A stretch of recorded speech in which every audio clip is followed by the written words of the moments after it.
And what we thought would be quite fun, because if anyone's watched the previous episodes on the channel, we've discussed what we perceive as potential myths. What's the word for this? Contentious. Bullshit. Yeah, Exactly. Yeah. Exactly. You can bleep that out. Yeah. Not necessarily the topic itself, but some of the thinking around those topics. Right. Exactly. So we've talked at length about what we think about these things. So we're going to throw it over. We're going to put our guest in the hot seat. Okay. So it's quite hot though. It's got leatherette. The massage It's seat. just Leatherette. me, bro. I was sitting there Done before. this previously. So Steve Rooney, Yes. what are your thoughts on talent? Talent. Well, I think it's an overused word, which I feel like somebody or probably all of you said at the time. It's funny how people who we regard as talented have spent, it's a coincidence, isn't it, that most of them have spent thousands of hours in a basement or a rehearsal room, It's funny that. damp building. weird. It's such a coincidence that they've all been through that experience and they were all talented. Yeah.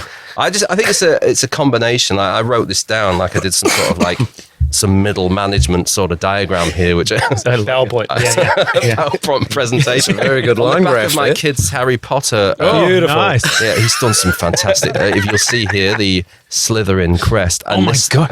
Really, it's good, right? That is pretty good. It's pretty good, yeah. Slytherin. He's done. You've lost your place. Lost my page. So yeah, I think talent. It's kind of.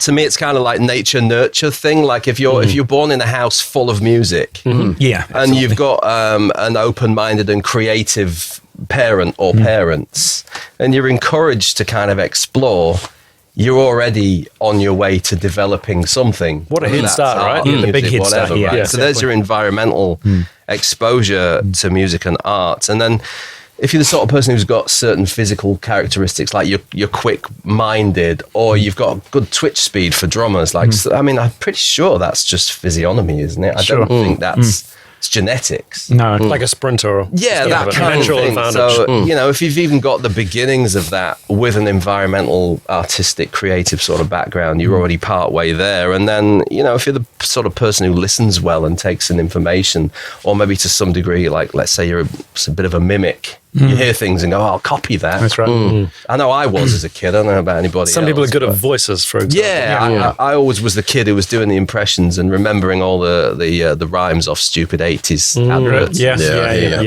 So I was a bit of a parrot like that, and then I just think those things, they sort of lead you towards starting to play your instrument, whatever instrument that is, and then the rest of it is graft. So I don't know about the word talent. It's applied when actually it's a catch-all term to describe something that's multifaceted. You know, it's just a combination of factors. I definitely think that maybe the talent is being able to stick to something. Perhaps that's what talent is. Or just liking it enough that you can't not do it, right? Yeah. Because I mean, as we've discussed before, it's so many people are stopped.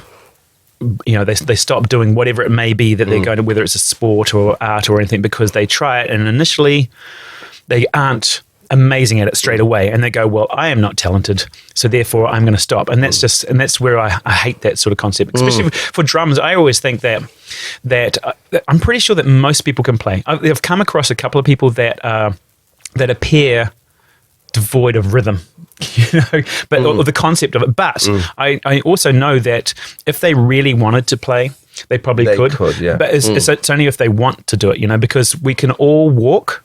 We can walk and talk.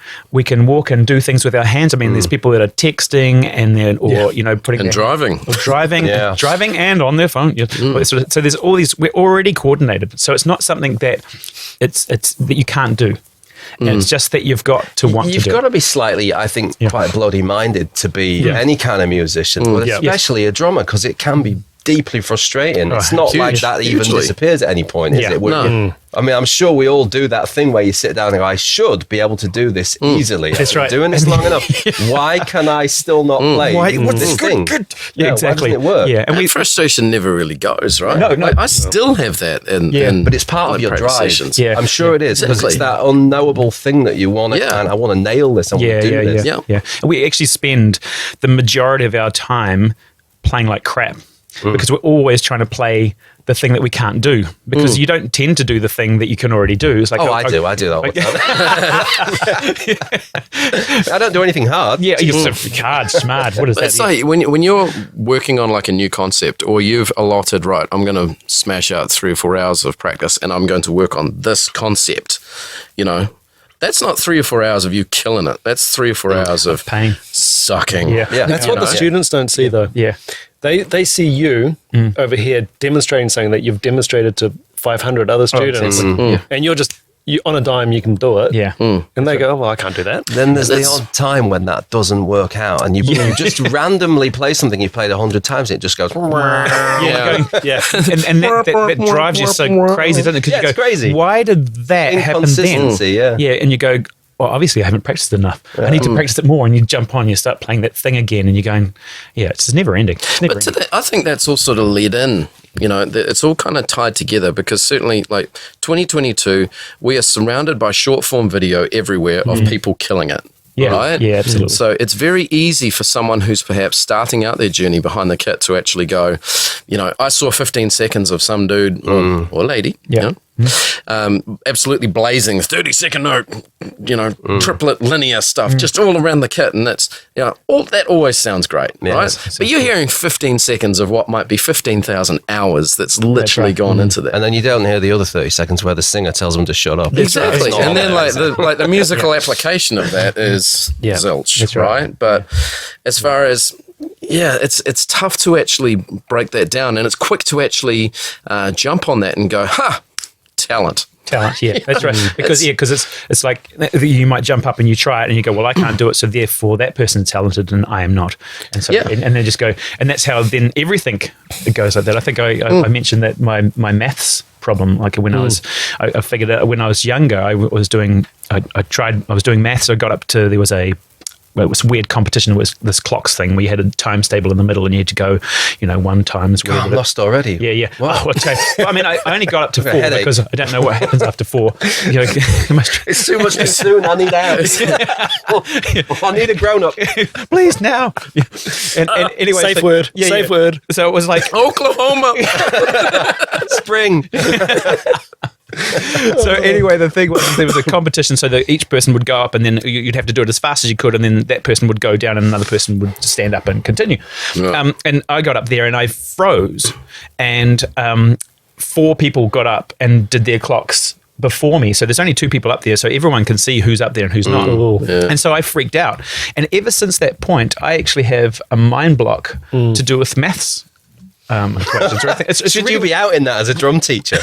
Yeah. Well, like I said, I've only ever, I think counting to 4 is fine because you don't need to do that. So if there's any odd times, you go 1, 2, 3, 4. 1, and then 2. the other 3. Yeah, then you 1, 2. You go, so it's just subdivide. 4 is good. 4 is your 4's you go to. 4's you go. Yeah. So was that your first experience of stage fright? Yeah, like it with was. the clocks? Yeah. So That was you wake up in a cold sweat and that Terrifying. gig dream that we all get. Like you have that dream where you haven't set up yet and the gig started without you. Oh, I've had that in real life. Still trying to set up. And occasionally that's been the reality. I'm still trying to recover from that professionally, to be fair. I think the environment part in this is huge.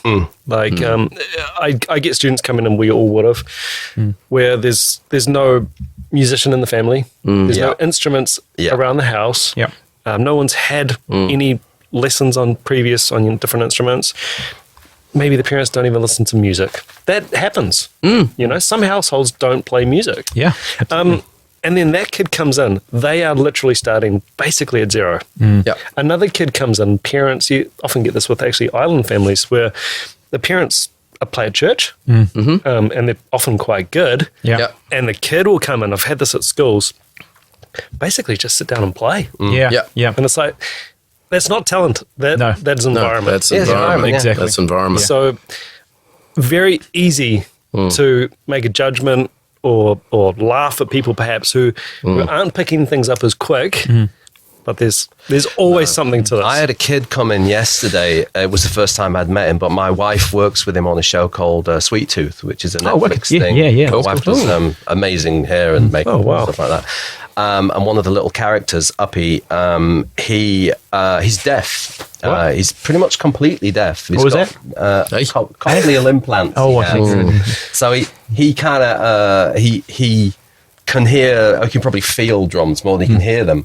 But because his household is artistic, he's in a creative environment. He's got a little kit at home, and obviously music's played constantly in his Yeah. house. Yep, He he's sat away. behind that kit. And he just went for it. Yeah. Wow. And he'd never sat on a real kit before. And some of it worked and some of it didn't come out. But That's it was right. the first time he'd ever sat there. Yeah. I think environment is massive. Yeah, you know? absolutely. Huge. If you've got Huge. somebody in the family that plays something, it doesn't even have to be the same instrument that you gravitate That's right. towards. Yeah. No, I think it's just a little bit of self-awareness around that as well. Like it's like the number of, I guess, particularly adult students that I've had that come in and they sort of try it for like 6 months and then, I just don't have the talent for it.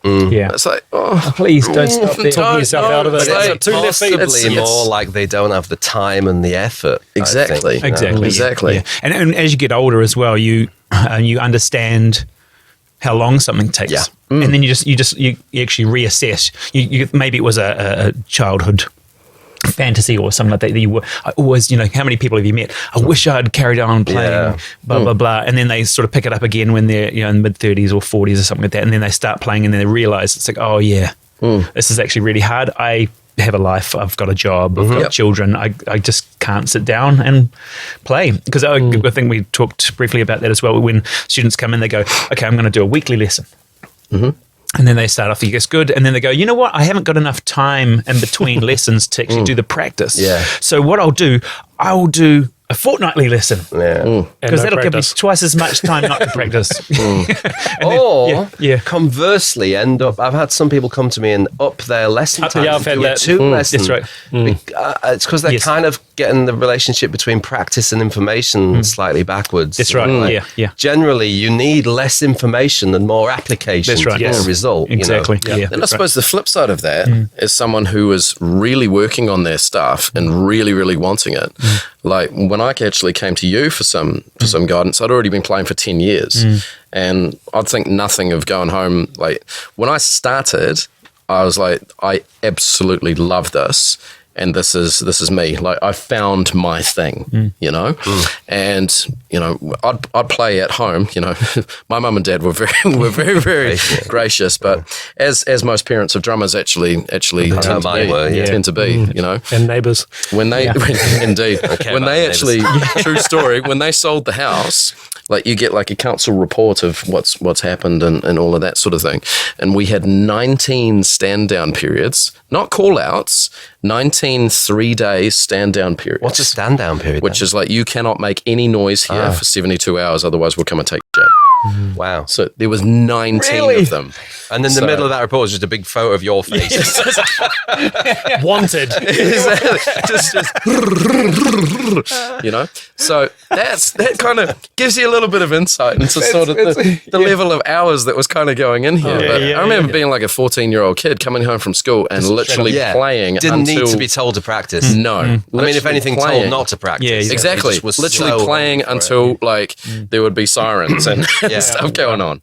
But I mean, like from that sort of perspective, actually going to a teacher after being 10 years in and already putting in like thousands of hours at that point, like I'd come to you as like on and off for like 3, 4, maybe 6 months and like one a month or one every 6 weeks. That's right. And we just look at like different things and just picking up at that sort of point, it was just picking up points around, hey man, why don't you practice what you can't do?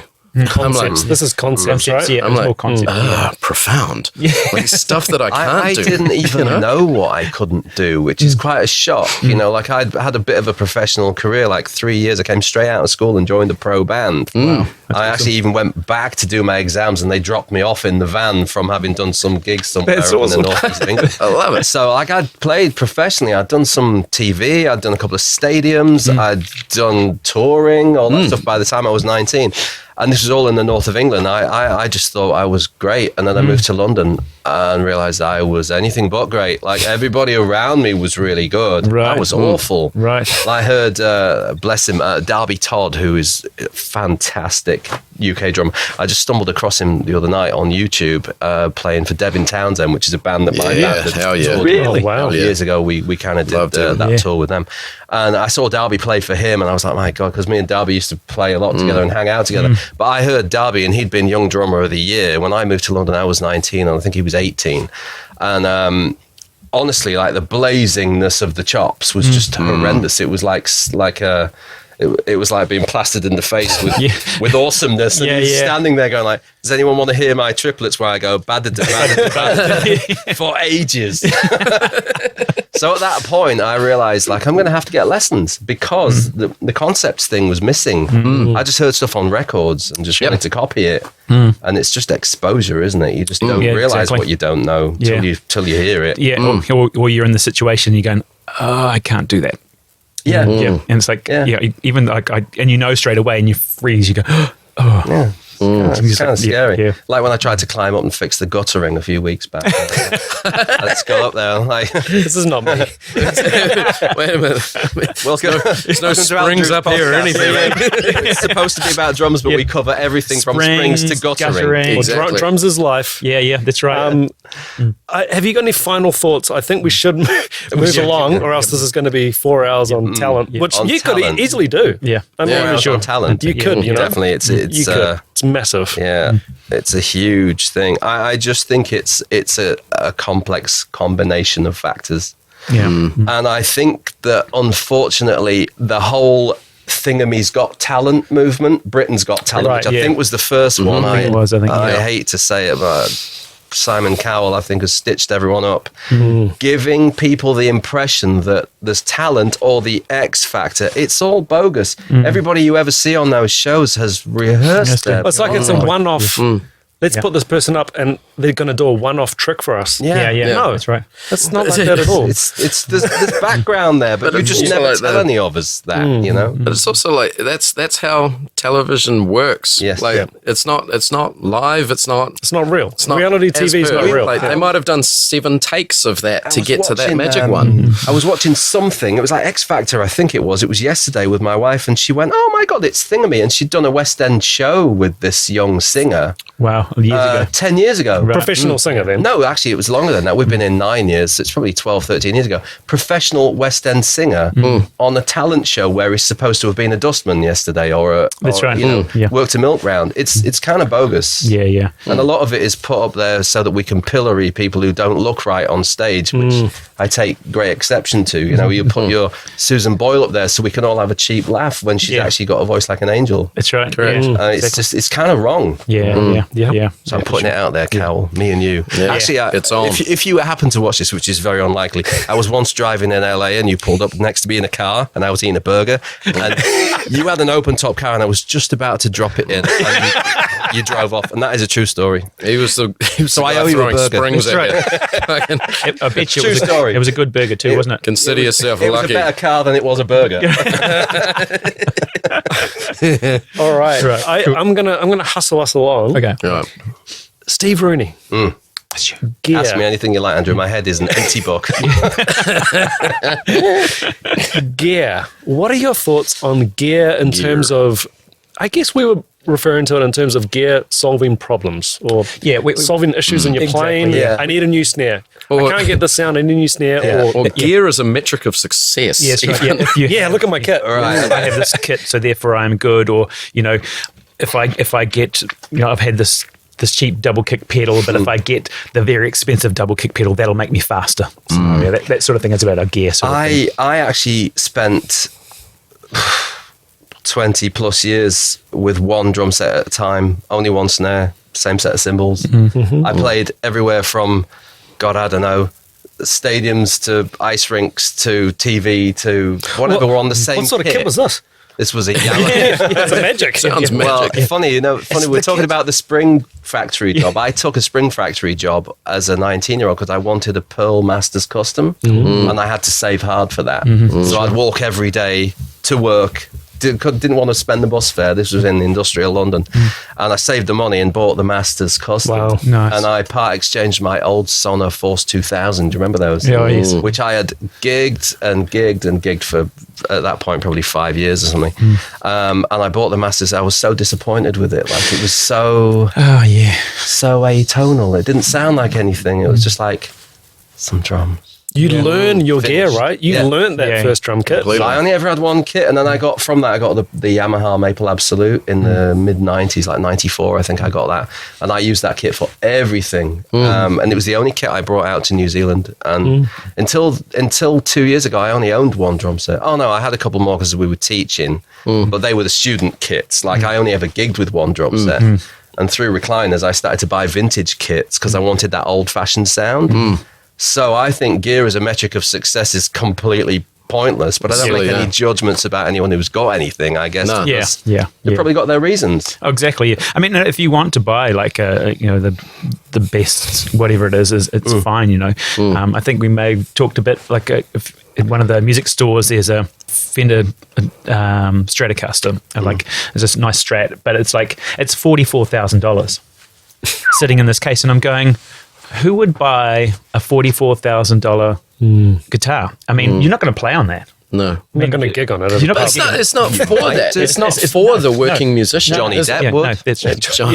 yeah, well, that's right. Exactly. would, Yeah, probably quite possibly. There are Thanks the to- odd exception to the rule. There is, Thanks yeah. to Amber's. Yeah. Cheers, mate. Thanks, mate.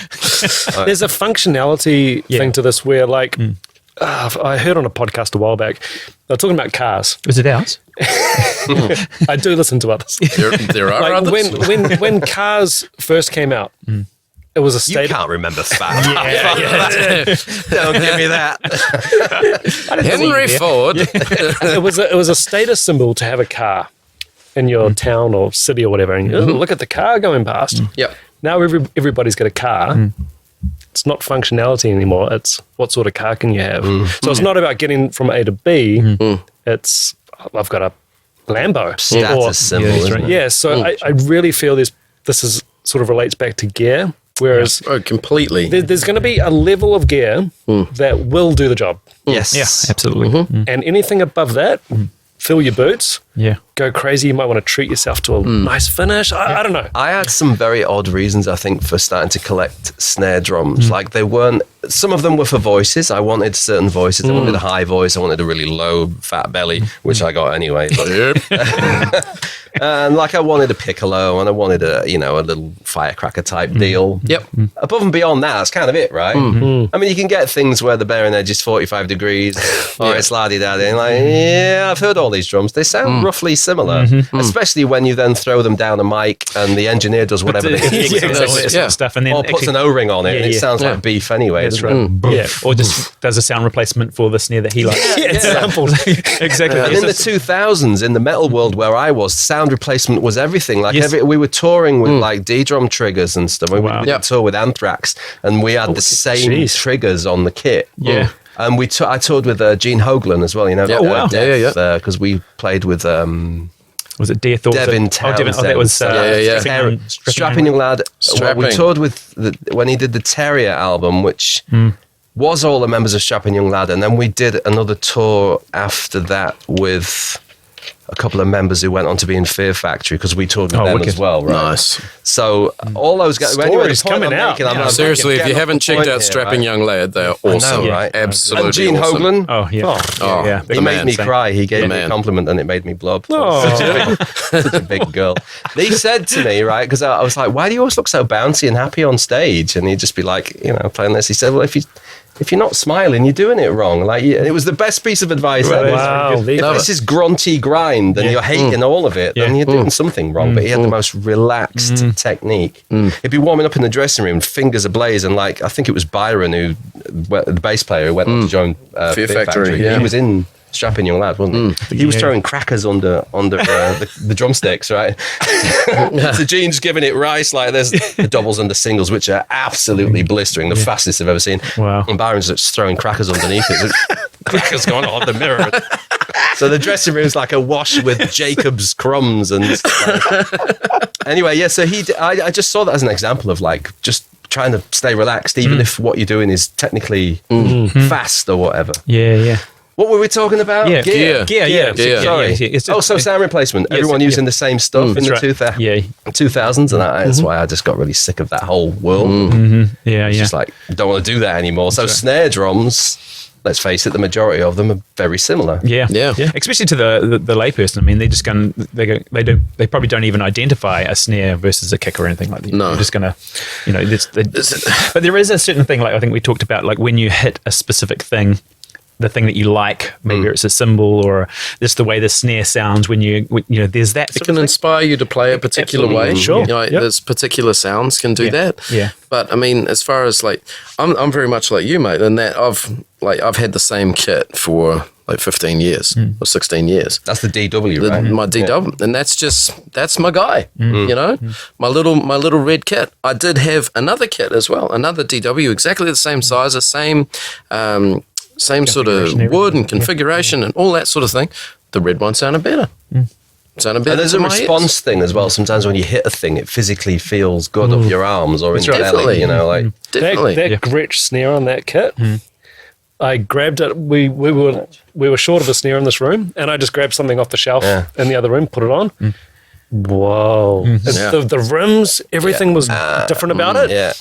Every single student who jumped on it that day was like, Had a good time. oh, this is, and buzz rolls were coming out. Yeah. There was something about that. that's going against our Yes, gear. yeah, but- that's- But it's the magic. Yeah, it's a magic. I mean, snare. some things are going to be better for some things than other. Yeah, You know? but that could also be that this snare drum just so happens to be the right drum skin on it and the right the way it's tension been tuned or maybe Position in the room, Exactly. the room itself. there's so many factors. you know. I got 2 Tama snares from Music Works. Like I bought them new in the box. I usually buy second-hand snares because I love that mystique. Of, where's this been? Who's used it? When was it built? That kind of stuff.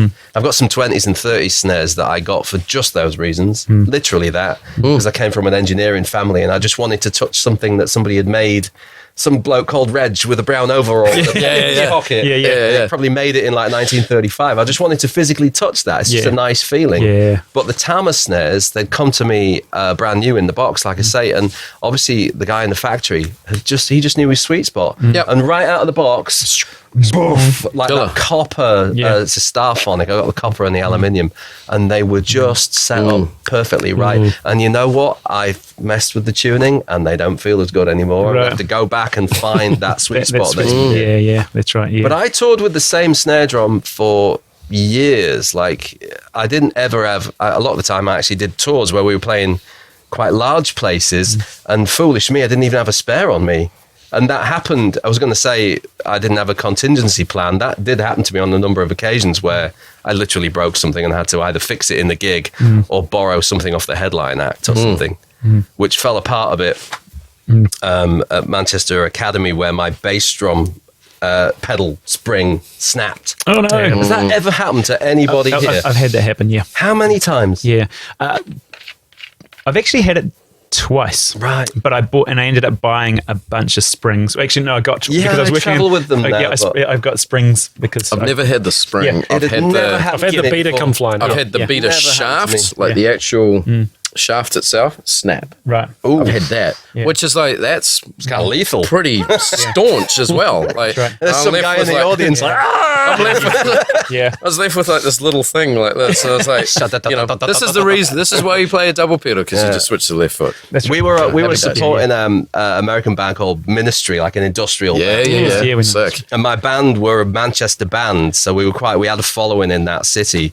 And at the What's the Academy, name of the band? that was Profane. We had a one album out, and we were writing on the second one. And so the band was quite well known, and we were playing Manchester Academy, which is about a 3,000er, I think, something like that. And it was absolutely packed because Ministry had been away for years and years. It was their it was kind of their farewell tour. Right. And we'd got the vibe the entire afternoon that actually nobody wanted us there. Like in the Ministry crew, we were very pressured to get on, get our stuff done, and just get off there. Yeah. So we went on stage, and I think 3 songs in, there was this thing where the kick drums are like, and I'm like, this is awesome. I've never felt more alive. And then what? Have I broken my leg? What's going on here? And so the spring on one side of it's iron cobras. I'd had them for years and years, and I'd never even considered that could break. And somebody pretty said staunch to me, sort of a pedal as well. they don't really muck around. hardware, and this had been all over the place with me, and I just never thought that thing would ever bust on me. It hadn't crossed my mind, No. We had to come off stage. It was the most humiliating gig thing ever. We did 3 songs, and I'm just like, somebody turned around to me in the band and went, "Can you play with one foot?" And I'm thinking, most of the songs go, so not really, no. Yeah.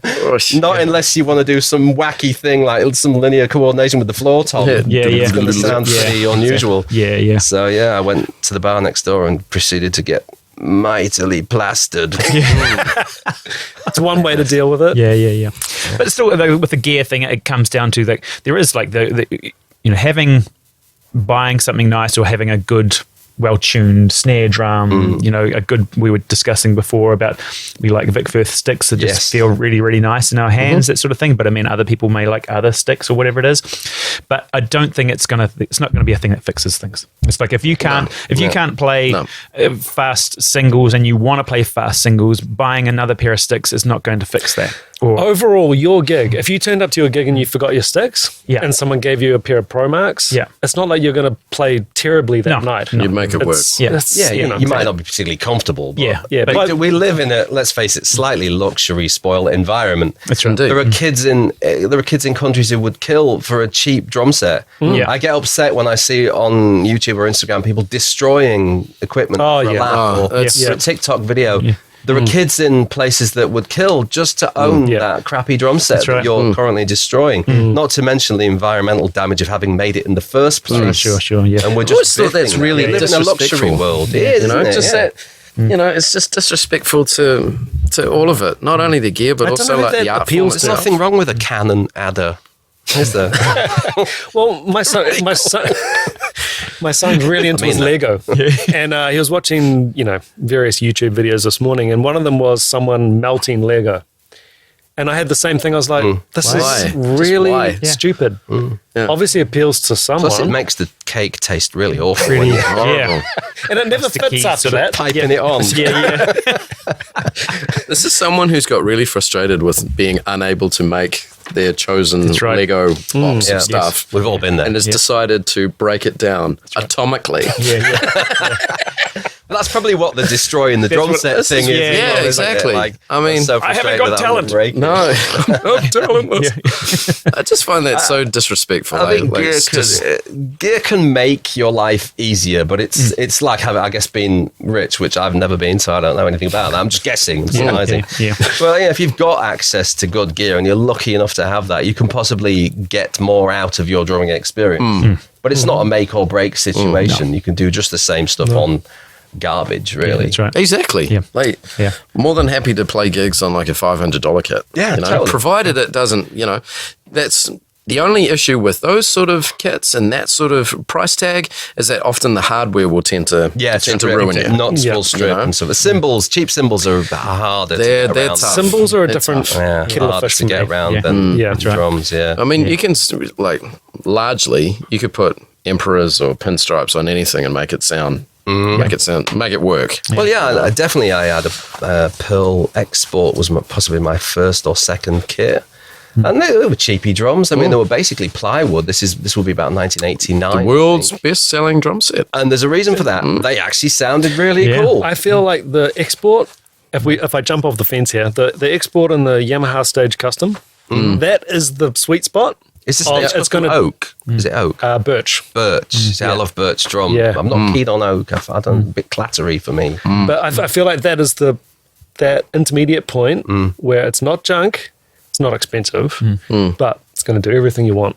I made a note in because I'm so organised. Well done. I made a note under the gear that, I mean, I'm 48 this year, so I'm not an old man, but I've gone through several, little epochs in drumming. When I was a kid, cheap kits were really badly made. These days, they're not. No, not at all. Standardized manufacturing has made cheap kits actually really good, well built. I've got a Tama What's their one above the rhythm, mate? It's about $1,000 worth. I should know because I look at it all day. Rockstar? Every Is it day. a Rockstar, Superstar. It doesn't help, Star. Tama, if you're watching this, it doesn't help that all your The kits end Star. in star. That's No. really difficult to remember who anyone And one of them is just called Star. Is it? That's the the pre-Tama King thing, G though. one, right? That's the I think so. That's yeah. before the Tama fancy was Tama. They were called Star. Hoshino. Right. Oh. Yeah. Send us a product catalog if you are watching. Well, send Tama, us some because products. we're Just, Yeah. We'd be happy to rename them. Yeah. Yeah, this is We the know Tama better. Eric. just call them, The Tama call them Rooney. human names. Tamaruni. Hardware. That's one word in itself. That's isn't it? exactly. Tamaruni. Tamaruni. Here at Ruintopia. That's a hell of a Tamaruni over there. Well, when great uncle Josiah Wedgwood Rooney first decided to make drums, Wedgwood. Wedgwood. Hardware has improved. Yes. Clearly. I think that's. And needed to as well. Yeah. I mean, when you see hardware from like back in the day, it's like 60s hardware like that. Mate, Cymbal stands. horrible. Ringo's belt in the kit, and it's like Then watching you a see, forest in a storm. Isn't it? Like, even like Speed King, like Speed King's revered because everyone used them and stuff. You see one, you actually play on one, it's pretty flimsy, pretty lightweight. That's pretty, yeah, totally. you know. Yeah. You get Gene Hoglan playing on that. That's not. Well, That's he's probably not going to look last like very long. Matchwood when he's exactly. finished. Yeah. One thing I noticed about Raymond Herrera and Vinny Paul, and also Gene Hoglan, was that the height at which they jumped off their bass drum pedals while they were playing all that stuff.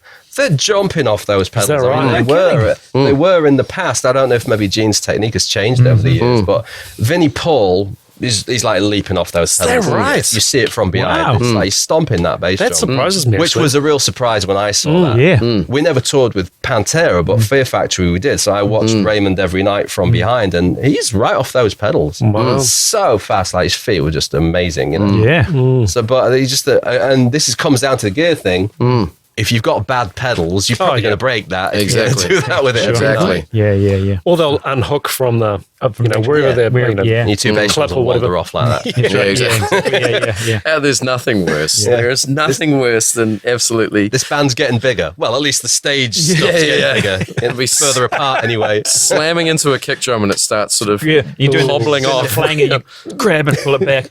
But I have to duct tape my stuff down. I don't even muck around anymore. Like, and I know Tape yourself down as well. duct tape myself down, so I'm not moving. Well, that's terrible because then if it moves, Like a I'm here. kidnap victim, just like But no, I have to duct tape my pedals down. Because I kick fairly hard, Yeah. And it doesn't matter how good your spurs are and all of that sort of thing. Eventually, it starts moving. yes, that's the creep. And you can have, I got a big thick carpet and all that stuff. It doesn't matter. Like over time, it's just like I 3 ended up minutes to putting duct tape it down. aluminium rings in my gig rug so that I could hook the bass drum legs in That's a good idea. in the washers, basically. That's a good Just idea. sit them in there, and it can't Yep. go anywhere without taking you with Wow. it. Yeah, There yeah. you go. It's not. So the it's whole not gonna rug- drag me along, is it? the whole rug and the whole floor. It's like a flying carpet, The stage show. So good. like a genie just Yeah, setting off yeah, yeah. across the stage. Well, I'm going to reset the camera and then we're going to get into technique. Technique. Technically. Well, that won't take as long for me.